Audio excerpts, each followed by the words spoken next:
Welcome to you all at my YouTube channel study time with SK. Hello, this is Sonali Kumari और आज हम बात करने वाले हैं BEVAE 181 ability enhancement compulsory course on environmental studies के MCQ क्वेश्चंस देखेंगे हम इस वीडियो में।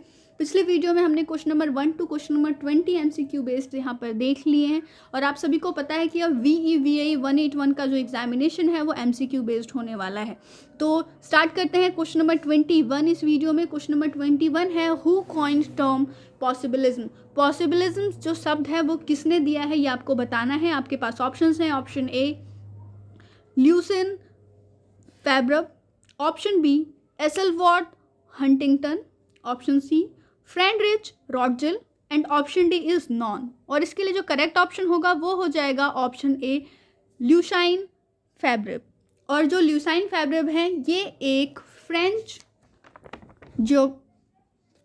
फ्रेंच हिस्टोरियन है। और वहीं पर अगर आप फ्रेडरिच रॉटजिल की बात करें तो ये एक जर्मन जियोग्राफर हैं। और जो फ्रेंच रॉटजिल हैं इनके बारे में हमने पिछले वीडियो में ही बात किया है। इन्होंने जो कॉन्सेप्ट है डिटरमिनिज्म का उसे डेवलप किया था। तो पिछला वीडियो भी बहुत ही इंपॉर्टेंट है, उसको भी आप देख लीजिएगा। वो वीडियो आपको हमारे चैनल में मिल जाएगा और उसकी जो लिंक है वो भी मैं इस वीडियो के डिस्क्रिप्शन बॉक्स में डाल दूंगी, वहाँ से भी आप उस वीडियो को देख सकते हैं। क्वेश्चन नंबर 22 है यहाँ पर evolution of such human environment relationship influenced by the advancement of dash. जो ह्यूमन और इन्वायरमेंट का रिलेशनशिप है वो इन्फ्लुएंस होता है, उसके अंदर चेंजेस आते हैं, उसका कारण है एडवांसमेंट ऑफ डैश। आपके पास ऑप्शंस हैं। A human, B law, C justice of environment and D is science and technology. तो ऑप्शन नंबर जो यहाँ पर डी है वो करेक्ट हो जाएगा क्वेश्चन नंबर 22 के लिए। साइंस और टेक्नोलॉजी में जब जब एडवांसमेंट आई है तब तब ह्यूमन और इन्वायरमेंट के बीच का जो रिलेशनशिप है उस पर बहुत इफेक्ट पड़ा है। आगे बात कर लेते हैं हम क्वेश्चन नंबर 23 की। क्वेश्चन नंबर 23 है possibilism indicates that the physical environment is dash and the human being is the dash agent at liberty to choose between wide ranges of environmental possibilities। और इसके लिए आपके पास ऑप्शंस हैं। ये एक फिलअप है, आपके बुक में भी आपको मिल जाएगा। और इसके लिए आपके पास ऑप्शंस हैं। A active passive, B passive active, C internal external and D is none both. और इसके लिए जो करेक्ट ऑप्शन होगा वो हो जाएगा ऑप्शन बी पैसिव एक्टिव। अब एक बार इसको आप फिल करके पढ़िए। Possibilism indicates that the physical environment is passive and human being is active agent at liberty to choose between wide ranges of environmental possibilities. बात करते हैं क्वेश्चन नंबर 24 की।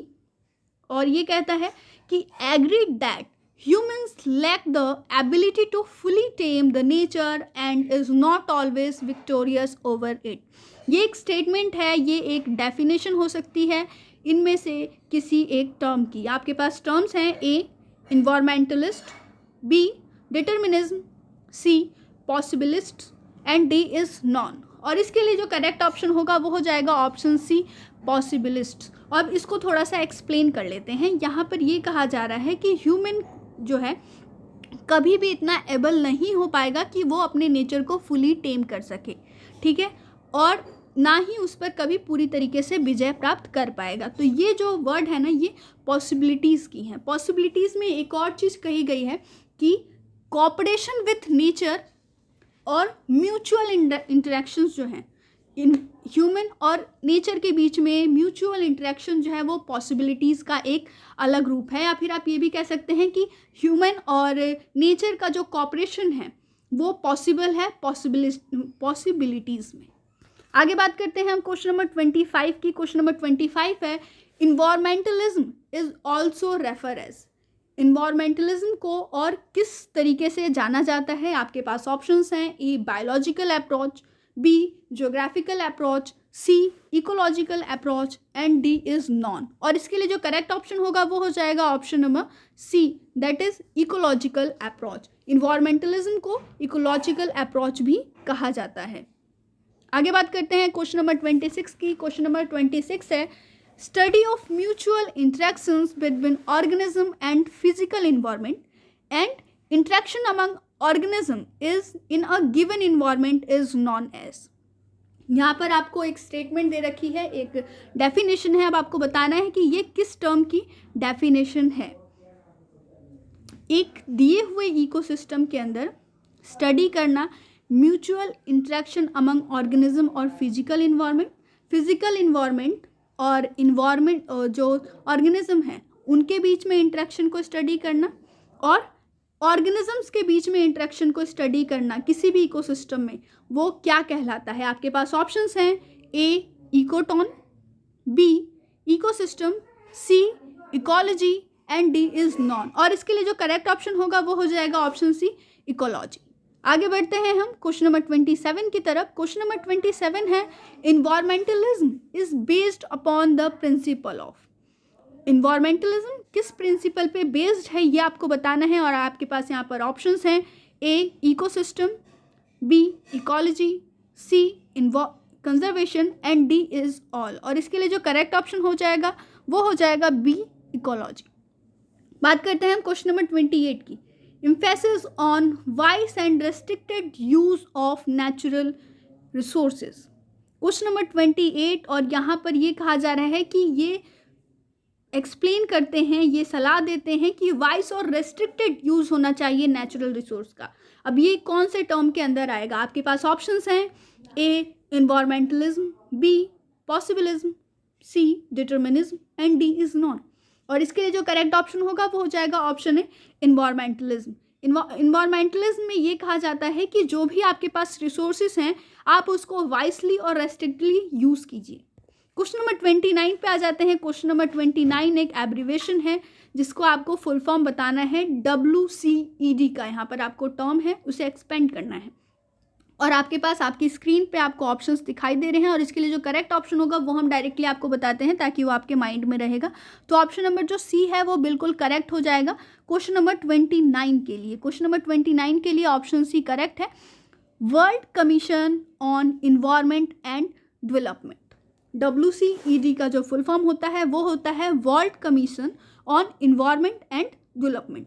आगे बात करते हैं क्वेश्चन नंबर 30 की। क्वेश्चन नंबर 30 है यहाँ पर, concept of sustainable development formally defined in report titled dash. किस टाइटल के रिपोर्ट में सस्टेनेबल डेवलपमेंट को फॉर्मली डिफाइन किया गया, सस्टेनेबल डेवलपमेंट के कॉन्सेप्ट को प्रेजेंट किया गया? आपके पास ऑप्शंस हैं, उस रिपोर्ट की टाइटल यहाँ पर पूछी जा रही है और उसके लिए आपको ऑप्शंस दिए हुए हैं, needs and wants, option B है our common future, option C common our common greed and option D is common need. और इसके लिए जो करेक्ट ऑप्शन होगा वो हो जाएगा option number B, our common future. Sustainable environment को जो फॉर्मली डिफाइन किया गया इसके कॉन्सेप्ट को, उसके रिपोर्ट का जो टाइटल था वो था आवर कॉमन फ्यूचर। आगे बात करते हैं हम क्वेश्चन नंबर 31 की। अब यहाँ से हम सस्टेनेबल डेवलपमेंट के बारे में बात कर रहे हैं जो काफ़ी इंपॉर्टेंट तरीके से आपके बुक के अंदर एक्सप्लेन किया हुआ है। क्वेश्चन नंबर 31 पे आ जाते हैं। Who chaired the WCED when report published on the sustainable development. जब सस्टेनेबल डेवलपमेंट पे रिपोर्ट पब्लिश की जा रही थी WCED के द्वारा, तो उसको चेयर किसने किया था? आपके पास ऑप्शंस हैं यहाँ पर, option A Gro Harlem Brundtland, B Ban Ki Moon, C Benjamin Netanyahu and D is Narendra Modi. और इसके लिए जो करेक्ट ऑप्शन होगा वो हो जाएगा ऑप्शन ए ग्रो हर्लेम ब्राउनलैंड। ग्रो हर्लेम ब्राउनलैंड ने WCED की जो बैठक थी उसको चेयर किया था जब ये जो डेवलपमेंट है, सस्टेनेबल डेवलपमेंट पे रिपोर्ट पब्लिश की जा रही थी। अब आपको ये भी बता देते हैं कि ग्रो हर्लेम ब्राउनलैंड जो है उस वक्त 2016 में PM थे, प्राइम मिनिस्टर थे नॉर्वे के, और ये जो रिपोर्ट पेश की जा रही थी तब इस पूरे जो कमेटी को चेयर किया था, स्पॉन्सर किया था UN ने, यूनाइटेड नेशंस ने। आगे बात करते हैं क्वेश्चन नंबर 32 की। क्वेश्चन नंबर 32 है यहाँ पर, meeting the needs of present generation without compromising the ability of future generation to meet their own need defined by. ये डेफिनेशन है सस्टेनेबल डेवलपमेंट की, और ये जो डेफिनेशन है वो किसने दी है, किस कमीशन ने दी है, ये आपको बताना है। आपके पास ऑप्शंस हैं, A Brundtland's commission, option B Moon's commission, option C Benjamin commission, and option D is all of this. और आप सभी समझ चुके होंगे कि जब उस कमिटी को जब ये सस्टेनेबल डेवलपमेंट पे रिपोर्ट पब्लिश की जा रही थी तो उसे चेयर किए थे ग्रो हर्लेम ब्राउनेंट्स ने। तो इसका जो डेफिनेशन होगा वो भी उन्होंने ही दिया होगा। तो इसके लिए जो करेक्ट ऑप्शन होगा वो हो जाएगा option A, Brundtland commission. Question number 23 है यहाँ पर, dash can be generalised universally. आपके पास ऑप्शंस हैं, A development, B requirements, C needs, and D is all. और 33 के लिए जो करेक्ट ऑप्शन होगा वो हो जाएगा option C, needs. Needs can not be generalised universally. अब बात कर लेते हैं क्वेश्चन नंबर 34 की। क्वेश्चन नंबर 34 है यहाँ पर, Herman Daly referred to sustainable development as. और आपके पास ऑप्शंस हैं, A oxymoron, B figure of speech, C phrases, and D is antonyms. और इसके लिए जो करेक्ट ऑप्शन होगा वो हो जाएगा ऑप्शन ए, ऑक्सीमोरोन्स। अब बात कर लेते हैं हम हरमन डेली की। तो हरमन डेली कौन थे? सबसे पहले ये जान लीजिए, ये एक इकोलॉजिकल इकोनॉमिस्ट हैं, थे नहीं हैं अभी, ठीक है ना। तो हरमन डेली जो हैं वो एक इकोलॉजिकल इकोनॉमिस्ट हैं जिन्होंने सस्टेनेबल डेवलपमेंट को ऑक्सीमोरोन नाम दिया है। उन्होंने इसको एज अ ऑक्सीमोरोन रेफर किया है। जो सस्टेनेबल डेवलपमेंट है वो एक ऑक्सीमोरोन है। अभी हम बात करेंगे नेक्स्ट क्वेश्चन में कि ऑक्सीमोरोन होते क्या हैं एक्चुअली। एक और चीज़ कि जब हम क्वेश्चंस के साथ आपको एक्स्ट्रा फैक्ट्स बता रहे हैं उन्हें भी आप ध्यान में रखिएगा, क्योंकि एफएसटी और बीएसएचएफ के जितने भी हमने अभी तक क्वेश्चन के सीरीज़ कवर किए हैं, स्पेशली एमसीक्यू क्वेश्चंस के लिए, वहाँ पर जितने भी हमने एक्स्ट्रा फैक्ट्स बताए हैं वो काफ़ी इंपॉर्टेंट रहे हैं। तो हम उम्मीद करते हैं कि इस कोर्स के रिगार्डिंग भी आप सारे एक्स्ट्रा फैक्ट्स को ध्यान में रखेंगे। क्वेश्चन नंबर 35 है यहाँ पर, it is figure of speech that combines two contradictory terms into compressed paradox. और ये टर्म जो होता है वो होता है ऑक्सीमोरोन। ऑक्सीमोरॉन्स जो होती हैं वो फिगर ऑफ स्पीच होती हैं जो कंबाइन करती हैं दो कॉन्ट्राडिक्टरी टर्म्स को एक कंप्रेस्ड पैराडॉक्स के अंदर। आगे हम बात करते हैं क्वेश्चन नंबर 36 की। क्वेश्चन नंबर 36 है, according to Oxford dictionary meaning of development is. Oxford dictionary के अकॉर्डिंग डेवलपमेंट की मीनिंग क्या होती है?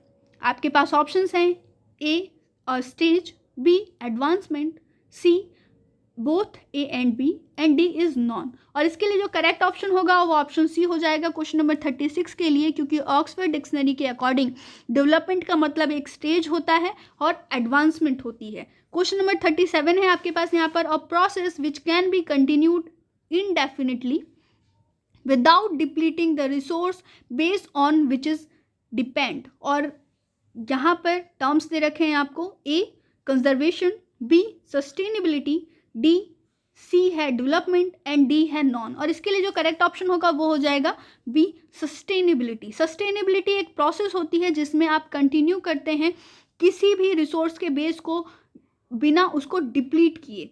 आगे बात करते हैं क्वेश्चन नंबर 38 की। क्वेश्चन नंबर 38 है यहाँ पर, sustainability is the capacity to. Sustainability क्या, कौन सी कैपेसिटी होती है, किस तरीके की कैपेसिटी होती है, यहाँ पर ये कहा गया है। ऑप्शन है आपके पास, A hold up, B endure, C support, and D is all. Question number 38 और इसके लिए जो करेक्ट ऑप्शन होगा ये हो जाएगा ऑल। आगे बढ़ते हैं हम क्वेश्चन नंबर 39 की तरफ। क्वेश्चन नंबर 39 है आपके पास, the guiding principle of sustainability are. Sustainability के गाइडिंग प्रिंसिपल्स कौन कौन से हैं?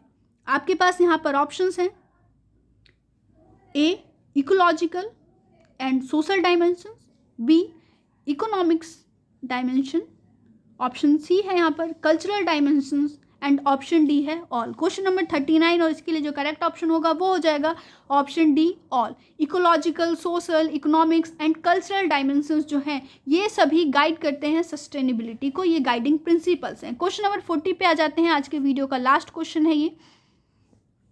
Question number 40, disciplines traditionally concerned with the processes involve in conceptualising sustainable development.